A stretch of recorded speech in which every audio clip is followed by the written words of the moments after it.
Hello friends, स्वागत है आप सभी का अपना यूट्यूब चैनल पे। दोस्तों, आज हम लोग टॉप 45 क्वेश्चन करने वाले हैं जो कि आपके कोई भी एग्ज़ाम के लिए हेल्पफुल होगा। तो चलिए वीडियो को स्टार्ट करते हैं। फर्स्ट क्वेश्चन है, फूलों की घाटी किस राज्य में स्थित है? तो फूलों की घाटी उत्तराखंड में स्थित है। ठीक है, तो फूलों की घाटी आंसर हो जाएगा Uttarakhand. Option C correct answer हो जाएगा। हमारा क्वेश्चन है, हमारे सौरमंडल का सबसे बड़ा ग्रह कौन सा है? तो सौरमंडल का सबसे बड़ा ग्रह बृहस्पति है। ऑप्शन डी आपका करेक्ट आंसर हो जाएगा। नेक्स्ट क्वेश्चन है, अशोक चक्र में कितनी तिलियाँ होती हैं? अशोक चक्र में कितनी तिलियाँ होती हैं? इसका आंसर आप लोग कमेंट करके जो बताइएगा। तो 24। ऑप्शन बी आपका करेक्ट आंसर हो जाएगा। किस नदी को बिहार का शोक कहा जाता है? तो किस नदी को बिहार का शोक कहा जाता है दोस्तों? तो कोसी नदी को जो है बिहार का शोक कहा जाता है। ऑप्शन सी आपका करेक्ट आंसर हो जाएगा। अगला क्वेश्चन है, भारत में बनी सबसे पहली फिल्म कौन सी थी? तो सबसे पहली बनी फिल्म जो है कौन सी थी? तो राजा हरिश्चंद्र। ठीक है, ऑप्शन सी आपका करेक्ट आंसर होगा। कोणार्क का सूर्य मंदिर किस प्रदेश में स्थित है? कोणार्क का सूर्य मंदिर किस प्रदेश में स्थित है? तो उड़ीसा। ऑप्शन बी आपका करेक्ट आंसर हो जाएगा।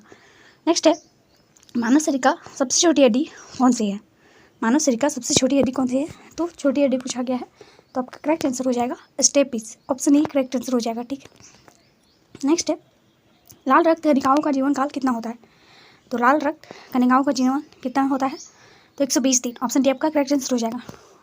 नेक्स्ट है, पृथ्वी दिवस कब मनाया जाता है? तो पृथ्वी दिवस कब मनाया जाता है दोस्तों? तो आपका करेक्ट आंसर 22 अप्रैल हो जाएगा। ऑप्शन बी आपका करेक्ट आंसर हो जाएगा। ठीक है दोस्तों, नेक्स्ट है, बंगाल के विभाजन में दौरान दोस्तों वीडियो अच्छी लगे तो लाइक शेयर करते जाए, चैनल सब्सक्राइब नहीं तो प्लीज़ सब्सक्राइब करें। तो चलिए, मेरा 10 नंबर क्वेश्चन है, बंगाल के विभाजन में दौरान का गवर्नर कौन थे? तो बंगाल के विभाजन के दौरान लॉर्ड कर्जन थे। ऑप्शन ए आपका करेक्ट होगा। ठीक है, मानव शरीर की सबसे बड़ी ग्रंथि का नाम क्या है? मानव शरीर की सबसे बड़ी ग्रंथि का नाम पूछा गया है, तो सबसे बड़ी ग्रंथि लीवर है। ऑप्शन ए आपका करेक्ट आंसर हो जाएगा। कलिंग पुरस्कार किस क्षेत्र में दिया जाता है? तो कलिंग पुरस्कार किस क्षेत्र में दिया जाता है दोस्तों? तो विज्ञान। ठीक है, ऑप्शन बी आपका करेक्ट होगा। कलिंग पुरस्कार विज्ञान के क्षेत्र में दिया जाता है। मोहिनी आइटम नृत्य किस राज्य से संबंधित है? मोहिनी आइटम नृत्य जो है दोस्तों किस राज्य से संबंधित है? तो केरल। ऑप्शन ए आपका करेक्ट होगा। केसर का सर्वाधिक उत्पादक किस राज्य में होता है? केसर का सर्वाधिक उत्पादक राज्य जो है जम्मू कश्मीर है। ठीक है, तो ऑप्शन से आपका करेक्ट आंसर हो जाएगा। केसर का सर्वाधिक उत्पादन जो है जम्मू कश्मीर में होता है दोस्तों, तो आपका करेक्ट आंसर ऑप्शन सी हो जाएगा। कांग्रेस द्वारा पूर्ण स्वाधीनता का प्रस्ताव कब किया गया था? तो पूर्ण स्वाधीनता का प्रस्ताव कब किया गया था? 1928 में। ऑप्शन ये आपका करेक्ट होगा। ठीक है, 1928 में। ग्रीन पार्क स्टेडियम कहाँ पर अवस्थित है? ग्रीन पार्क स्टेडियम कहाँ पर अवस्थित है? तो कानपुर। ऑप्शन बी आपका करेक्ट होगा। श्रीलंका को पहले किस नाम से जाना जाता था? तो श्रीलंका को पहले किस नाम से जाना जाता था? तो आपका करेक्ट आंसर हो जाएगा सीलोन। ऑप्शन बी आपका करेक्ट होगा। किस देश को यूरोप का मरीज कहा जाता है? यूरोप का मरीज किस देश को कहा जाता है दोस्तों? तो आपका करेक्ट आंसर हो जाएगा तुर्की। ऑप्शन सी करेक्ट होगा। ठीक है, किस देश को उगते हुए सूर्य की भूमि कहा जाता है? तो उगते हुए सूर्य की भूमि किसे कहा जाता है? किस देश को? आपका करेक्ट आंसर हो जाएगा जापान। Option C. ठीक है, उगते हुए सूर्य की भूमि कहा जाता है जापान को, तो 19 नंबर का आंसर हो जाएगा जापान। ऑप्शन सी आपका करेक्ट आंसर होगा। ठीक है, option C. Next 20 number question हम लोग देखेंगे, निम्न देशों में से किस झीलों की वाटिका कहा जाता है? झीलों की वाटिका किसे कहा जाता है? तो फिनलैंड। ऑप्शन बी आपका करेक्ट होगा, फिनलैंड को। निम्न में से किसे अग्निद्वीप के नाम से जाना जाता है? अग्निद्वीप के नाम से किसे जाना जाता है दोस्तों? Ireland, Japan, Italy, Iceland. तो ऑप्शन डी आपका करेक्ट होगा, आइसलैंड। ठीक है, सौरमंडल का दूसरा सबसे बड़ा ग्रह कौन सा है? सौरमंडल का दूसरा सबसे बड़ा ग्रह कौन सा है? तो दूसरा सबसे बड़ा ग्रह शनि है। ऑप्शन सी आपका करेक्ट आंसर हो जाएगा। शनि ग्रह का सबसे बड़ा उपग्रह कौन सा है? शनि ग्रह का सबसे बड़ा उपग्रह कौन सा है? तो टाइटन। टाइटन। ऑप्शन डी आपका करेक्ट होगा। जवाहरलाल नेहरू बंदरगाह कहाँ स्थित है? जवाहरलाल नेहरू मुंबई में स्थित है नेहरू बंदरगाह। ठीक है, ऑप्शन ए आपका करेक्ट होगा। नेक्स्ट है, भारत का सबसे बड़ा बंदरगाह कौन सा है?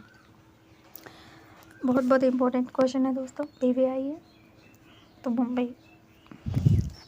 भारत में रेलवे तंत्र का स्थापित किया गया था? भारत में रेलवे तंत्र कब स्थापित किया गया था? तो 1853 ईस्वी में। ऑप्शन डी आपका करेक्ट आंसर हो जाएगा। विश्व का सबसे लंबा रेलवे प्लेटफॉर्म कहाँ है? विश्व का सबसे लंबा रेलवे प्लेटफॉर्म हुबली में है। ऑप्शन सी आपका करेक्ट आंसर होगा। भारत का सबसे लंबा राष्ट्रीय राजमार्ग कौन सा है? तो सबसे लंबा पूछा गया है, तो आपका करेक्ट आंसर हो जाएगा NH44, NH44, ठीक है। भारतीय रेलवे कितने जोन में विभाजित है? तो भारतीय रेलवे जो है दोस्तों 18 जोन में विभाजित है। ऑप्शन डी आपका करेक्ट आंसर हो जाएगा। नेक्स्ट 30 नंबर क्वेश्चन हम लोग देखेंगे। भारत में राष्ट्रीय जलमार्ग की संख्या कितनी है? तो इसका करेक्ट आंसर क्या होगा दोस्तों? भारतीय राष्ट्रीय जलमार्ग की संख्या 111 है। ऑप्शन बी आपका करेक्ट होगा, ठीक है। नेक्स्ट हो जाएगा, भारत में मुस्लिम राष्ट्र संस्थापक किसे माना जाता है? तो भारत में मुस्लिम राष्ट्र संस्थापक किसे माना जाता है? तो मुस्लिम राष्ट्र संस्थापक मोहम्मद गौरी को माना जाता है। ऑप्शन ए आपका करेक्ट आंसर हो जाएगा, मोहम्मद गौरी। भारत में गुलाम वंश का संस्थापक कौन है? तो गुलाम वंश का संस्थापक कौन है? तो कौन हो जाएगा? ऑप्शन ए आपका करेक्ट आंसर हो जाएगा, कुतुबुद्दीन ऐबक, ठीक है। कुतुब मीनार के कार्य को किसने पूरा किया था? तो कुतुब मीनार कार्य को किसने पूरा किया था? तो आपका करेक्ट आंसर हो जाएगा, कुतुब मीनार कार्य को पूरा किया था वो थे इल्तुतमिश, ठीक है। ऑप्शन सी करेक्ट होगा। आगरा नगर की स्थापना किसके द्वारा की गई थी? तो Sikandar Lodi. Option D correct होगा। दिल्ली सल्तनत की दरबारी भाषा कौन सी थी? तो दिल्ली सल्तनत की दरबारी भाषा कौन सी थी? तो फारसी। ऑप्शन बी आपका करेक्ट होगा, फारसी थी। मोहम्मद गजनी किस वंश का था? मोहम्मद गजनी जो है दोस्तों वो किस वंश का था? तो आपका करेक्ट आंसर हो जाएगा, मोहम्मद गजनी जो किस वंश का था? तो ये था, ऑप्शन बी करेक्ट होगा, अमीनी वंश का था, ठीक है। कुंभ मेला को प्रारंभ करने का श्रेय किसे दिया जाता है? कुंभ मेला को प्रारंभ करने का श्रेय हर्षवर्धन को दिया जाता है। ऑप्शन बी आपका करेक्ट आंसर हो जाएगा। बाणभट्ट के सम्राट के राज दरबारी कवि थे? बाणभट्ट के साम्राज्य के राज दरबारी कवि थे, तो बाणभट्ट जो है वो हर्षवर्धन के दरबारी कवि थे। ऑप्शन सी करेक्ट होगा। किस व्यक्ति को द्वितीय अशोक कहा जाता है? तो द्वितीय अशोक किसे कहा जाता है? द्वितीय अशोक किसे कहा जाता है दोस्तों? तो हर्षवर्धन को। ऑप्शन डी आपका करेक्ट आंसर हो जाएगा।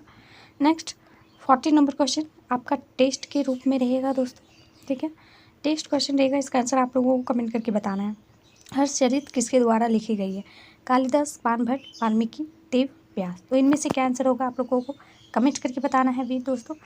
टॉप 40 क्वेश्चन आज हम लोग किए हैं। 40 में कितना आंसर करेक्ट हुआ, आंसर कमेंट कीजिएगा। थैंक यू सो मच, धन्यवाद।